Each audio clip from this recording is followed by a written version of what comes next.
Have you ever written CSS? It works perfectly on your laptop. But when you open the same website on another browser, everything breaks? Yes? Then this video is for you. Today I'll teach you how CSS can check first, and then apply styles, no guessing, no broken layouts. We'll learn its supports in CSS step by step. Hello everyone, welcome back to the channel. In modern CSS, we have many powerful features: grid, flexbox, filters, new selectors. But the problem is, not all browsers support everything. So today, I'll show you how to write safe CSS using its supports. Let's start simple. Think of its supports like a question. CSS asks the browser, "Do you support this feature?" If the answer is yes, CSS runs the code. If the answer is no, CSS ignores it. Let me show you an example. Now look at the code. This means if the browser understands display grid, then apply this style. Why do we need this?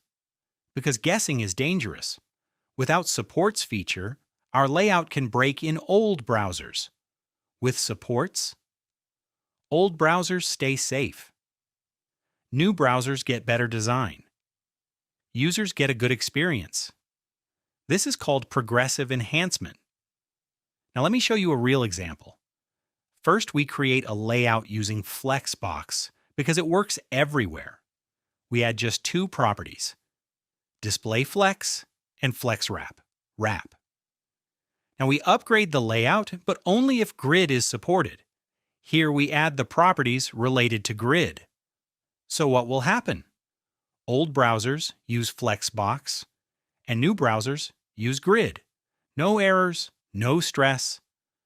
@supports also understands logic. We can use AND operator. This means both features must work. Now we use NOT operator. This code runs only if the feature is not supported. Let's look at a modern example. First, we add a normal background. Now we add a better effect for modern browsers. Old browsers see a white background. New browsers see a blur effect. This is clean CSS. Please note something here.